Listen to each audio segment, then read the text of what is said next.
9 గ్రామాలతో పాటు మిగతాదంతా కలిపేసేసి దాన్ని ఒక ఎక్స్టెండ్ చేసుకుని వచ్చుంటే సరిపోయేది. అప్పుడు తిన మనుషులు తినడానికి కుదిరేది. అట్లా కాకుండా అసలు శాంతం పాడు పెట్టాడు. ఇక దాంట్లో లీగల్ గా కాంప్లికేషన్ అనేది ఏమి ఉండదు. ఇక ఇన్సైడర్ ట్రేడింగ్ విషయంలో ఏం కాదు, అది ఆల్రెడీ ఫస్ట్ లోనే పక్కకి వెళ్ళిపోయింది. ఆ పదవే లేదని సుప్రీంకోర్టు కూడా చెప్పేసింది కదా. ఇంకా మిగతాదంటారా రైతులది, అది ఇవాళ ఇక రైతులు ఎవడు నిలబడ్డావు.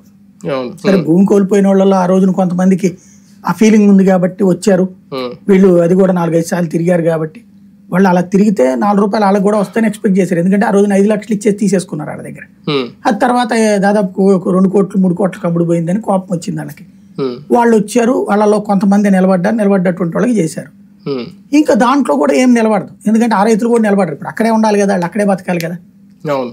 ఒక రకంగా అమరావతికి అయితే క్లీన్ చిట్, ఇంకా అంతే క్లియర్ హ్యాపీగా వెళ్ళిపోతుంది, నిర్మాణం అయితే ఆగదు. కాకపోతే 5 ఏళ్లలో పూర్తి అవుద్దా లేదనేది డౌట్. పూర్తే ఉంది. రాజధాని అనేది అధికారిక అనౌన్స్ అయితే ఏ రాజధాని పూర్తి అనేది ఉండదు, అది కామానే.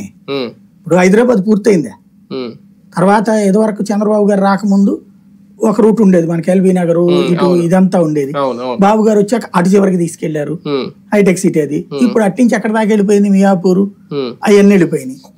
అటు మియాపూర్ దాకా వెళ్ళిపోయింది, ఇటు పక్కన కొండాపూర్ మణికొండ ఇవన్నీ కూడా వెళ్ళిపోయినాయి. ఇదైనా అంతే, ఎక్స్టెన్షన్ దాని అంతా అదే జరిగిపోతా ఉంటది.